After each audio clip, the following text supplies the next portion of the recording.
Okay, icon time. Our next awardee, depending on whether you were born in the 20s, 30s, 40s, 50s, 60s, 80s, for those of you that were born in the 80s or 90s, and I know that my daughter and daughter-in-law think that nothing existed before those years, I'm sure you saw the movie Elf, and of course Ed played Santa Claus. How many people saw that little cartoon movie? What was it called? Down? Up. Yes. Anybody out there see Up this past summer? How many people saw it? How many people saw it multiple times? Okay. Ed, of course, was the voice of Mr. Hendrickson, the lead character. Fredrickson. I was testing, but nothing gets by him. I can tell you that he had a long history, obviously, way before that, the Mary Tyler Moore Show, and, of course, the Lou Grant Show. We all remember it tremendously. And we all know that, that Ed really hates spunk, and for those of you that remember that one show, we know where that came from. Let me tell you something a little seriously for a second as to why this man is getting this award tonight. And obviously, I hope all of you go see him in the highly acclaimed, his role as FDR the next 2 days at Pope Joy. We're all going, and we can't wait to see what that's going to be like. We've actually got good seats, and it should be exciting. So please go see it if you haven't signed up. About 4 years ago, when we had just started, and I had no clue what I was doing. I have a little bit of a clue now. I was invited to the home of a friend of Ed's by the name is Stanley Schonbaum, kind of a Hollywood legend. Stanley is married to, I think it's Betty, isn't it? That's his wife, who's a part of the Warner Brothers family. And Ed was at the fundraiser. Of course, he's Ed. And, for those of you that don't remember, I did remember the numbers. He's been nominated 4 million times for Emmys, actually 16. I think he's won 7 times, 5 Golden Globes. I mean, he's Ed Asner a million times with The Tonight Show. And I'm looking over at Ed, and I knew that he was, I always felt he was a great American, but I didn't know if he was going to be kind of an arrogant Hollywood, I'm better than you type of person. Let me tell you what happened. I gave a speech, and at the end of the speech, this man that still looks like he could play for the Chicago Bears comes walking up to me and grabs me and puts me into a bear hug. And all I'm thinking is, okay, number one, it hurts, but number two, hey, Ed Asner's giving me a bear hug, man. This is cool. And Ed pulled away and said, "You are doing something spectacular." I had mentioned something about a TV show that some of you may remember in the late '60s. It was a Quinn Martin production, the same one who did the FBI and 12 O'Clock High. It was called The Invaders. It's a science fiction show. It was on for a couple years, I think, on Tuesday nights on ABC. The reason that show was important is that I saw a part of my life in that show. It was a typical science fiction show where aliens are coming to invade Earth, just like if you're watching V right now. My wife and I never miss that. And of course, they have interstellar capability, but they take human form, but they can't quite get the human form quite right. And there was this actor by the name of Roy Finnis, and he plays the same character every night, every episode, where he's basically trying to do 2 things, ladies and gentlemen. He's trying to fight the alien invasion, number 1, and number 2, trying to get the rest of America and the world to know that they're even here. Well, I think Ed played Barbara Hershey's father. He was on a couple of the episodes, and he came up and told me something that blew me away. He goes, Mikey, that's you. That's exactly what you're trying to do. We're trying to fight not evangelical Christianity. We're not trying to fight. In fact, we have a number of evangelical Christian supporters and donors. 96% of our 17,250 United States Marines, sailors, soldiers, airmen, cadets, midshipmen, reserve and guard units, Coast Guardsmen, and vets, 96% of our clients are Christians. Only 4% are Jewish like me, Islamic, Buddhist, Hindu, Wiccan, atheist, agnostic, Native American spiritualist. But our Christian clients are being told, you're not Christian enough, and as a result, you will burn eternally in the fires of hell, along with everybody else. And it was the first time that I realized, I saw Ed not as this movie star and TV star, but as a true human being. We've all had these moments. He's, of course, been the president of the Screen Actors Guild twice. He gives and gives and gives, and it was by being with him and having a continuing relationship with him. He's been on film for us several times doing promotions.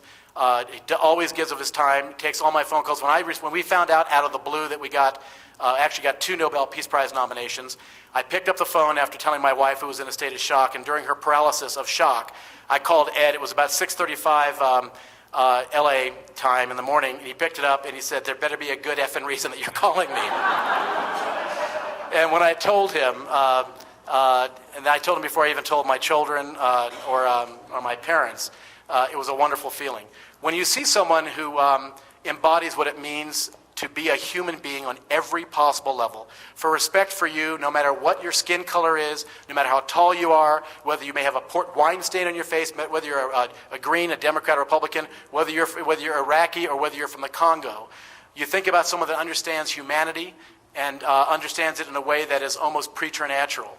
And that blends in pretty nicely with the true beauty of Americana, which is woven into the real fabric of Americana, is tolerance for diversity and the love of human beings and what it means to reach us. We've all seen Ed, we've seen him play in movies and in TVs, and he's touched our hearts. But he's done more than that for me. For me, he was a mentor about what it meant to fight for civil rights. Because let me tell you, it's lonely, it's dangerous, and it's expensive. When I see my daughter-in-law and my daughter and my sons, and particularly my beloved wife, my best friend, suffer and have to take the filth that we have to deal with, my spirits and my resolve is buoyed when I think of Ed, and I think of him a lot. Ladies and gentlemen, we could go on forever, but the second recipient of our Thomas Jefferson Award tonight is the Hollywood legend and American hero, Ed Asner.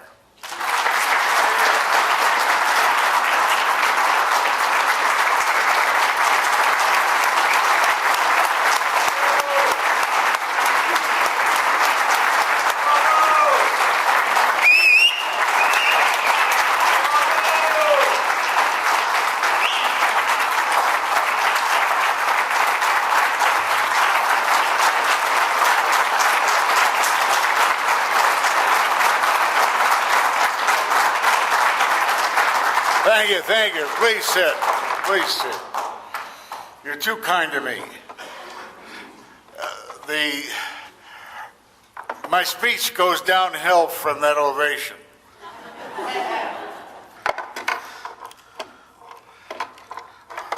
So did my king. I am very touched to be the recipient of this award. I thank the MRFF, Mikey, Bonnie, the girls, the boys, Shorty,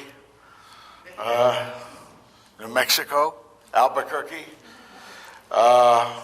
It's a good day to be alive.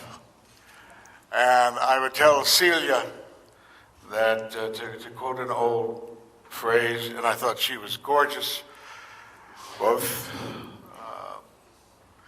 in song and out, that good fences make good neighbors, good walls make good constitutions. And I would hope that Mikey and what he does here. Now, these are apart from my prepared remarks because everybody else has quoted my prepared remarks tonight. That's what I also wanted to say to you, Shabbat Shalom. Shabbat Shalom, which to those of you who aren't Jewish means good Sabbath. And something that that dirty Jew bastard Mikey Weinstein and I share. That the Antichrist himself, as he said, we met at the Scheinbaum home, and I don't remember, for me to hurt Mikey Weinstein in a grip, in a bear hug, is ridiculous. I would need to press 600 pounds to be able to make him wince. So, he's lying to you folks. But it's good to let him get away with those little lies like that, because he tells the truth in terms of the threat that is posed by the fundamentalist right in terms of its evangelical conquest of the military in this country. It's one small important segment to maintain the Constitution and the rights that we were gulled into believing we had, but which each day are being eroded. A Harper magazine cover by Jeff, called him the constitutional conscience of the U.S. military. 17,000. I mean,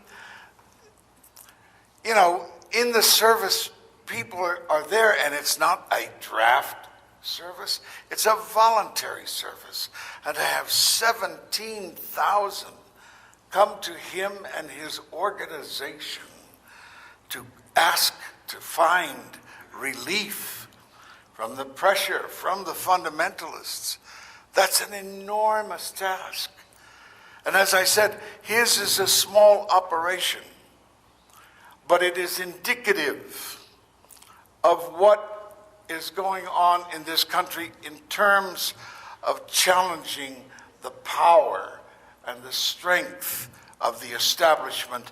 And in terms of the military would probably be the last thing in the world in that whole array of United States government organizations to be challenged, because we're taught not to.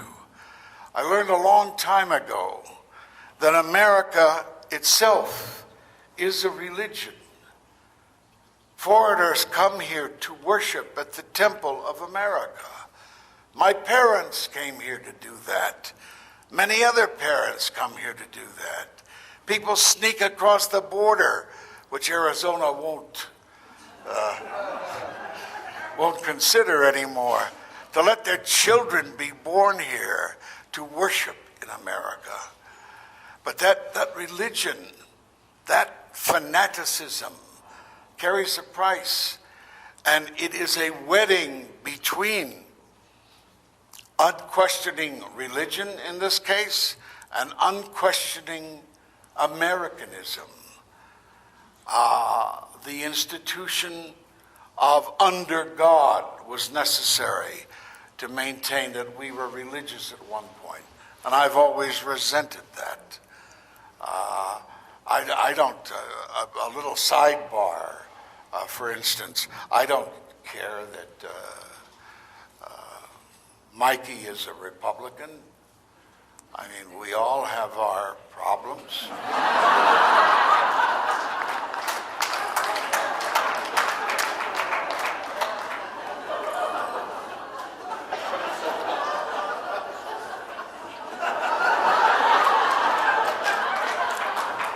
I honor him in spite of his little foible. I mean, he reminds me of that guy in the men's room in Minneapolis.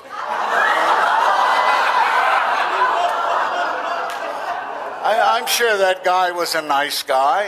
He probably was a good congressman, but he made a mistake. And Mikey made a mistake. And I hope he ceases continuing to make the mistake. Anyway, I forgive you, Mikey. But to have 17,000 contact this organization, that is a frightening number. It's a frightening number that 96% are Christians. That is frightening. But what is amazing is that as small as this is, to challenge the U.S. military and its allowance and perhaps promotion of proselytization in the armed forces is a danger that is reflective, and the fact that Mikey is the only person around for all intents and purposes, and the MRFF to challenge that, it is frightening to think that only now is the tip of that iceberg exposed and hopefully melting with global warming. The global warming of Mikey Weinstein. But throughout our government, these faults and foibles occur. These cracks in the mountain that is America exist.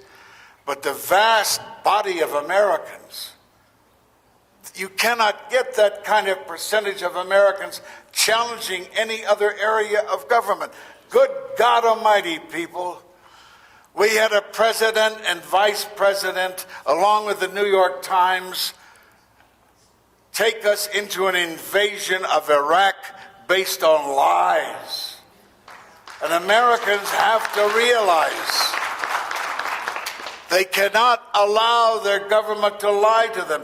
And now that the lie has been exposed, that the invasion has been exposed, the thousands of lives, hundreds of thousands of lives, nobody said, well, they're like those wonderful movie characters in the 30s who would do that. You know, they beat their lips.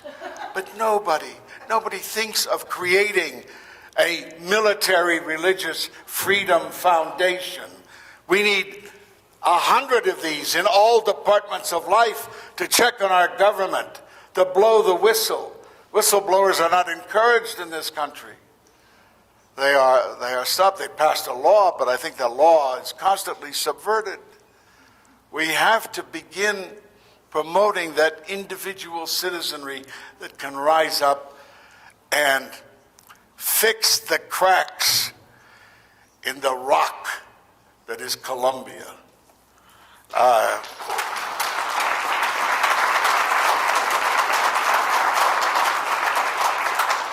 Mikey is doing a most necessary job, and sometimes pretty dirty nevertheless he feels it's a job that absolutely must be done to protect everyone's rights.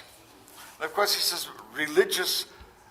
military religious, and we have yet to approach the area of military non-religious freedom foundation. That's the next goal. I remember when I was a boy in school in Kansas City, Kansas, when my classmates would be released to attend their church school on Wednesday afternoons, while I waited alone in the classroom with less than nothing to do until school was over. And I was made to feel like a pariah because I didn't have a church school to go to during the day. I went at night. So, taxpayer dollars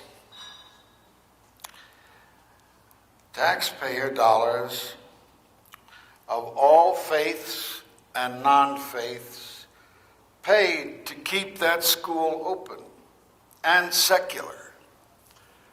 And yet, because those dollars were ignored and church became important during the time taxpayer dollars were paying for, I was made to feel like a pariah. I suppose that's one of the reasons why I'm here tonight. If we are willing to celebrate what MRFF is trying to do, we are also here to support their work that may often be repugnant and possibly dangerous. Bring it on. You should read the emails laden with hate and ignorance he receives every day, some of which he has sent me. Theocratic forces are mobilizing their base of racists, fascists, and religious lunatics with the incendiary rhetoric that provoked the physical attacks in the passage of the health care bill, calling black congressmen names, threatening to kill a congressman who voted for the bill and his family. Threats all over the place. These forces have been forging organization in the U.S. military through networks of Christian fundamentalist evangelicals and of movements which recruit active duty soldiers, police, and veterans to disobey any orders they deem illegal or against the Constitution as it has been radically interpreted by the Christian fascists, which is tearing up ideas, structures, and values that have kept America together since its founding. But essentially, most importantly, they have attacked the idea of the United States as a secular nation. The social fabric that held America together is being unglued as we stand here. Mikey Weinstein and his organization have got their asses on the line for everyone. And the very least we can do is show generous appreciation and support with a tax-deductible donation. So let's fork it over for MRFF and keep the zealots in their place. Thank you.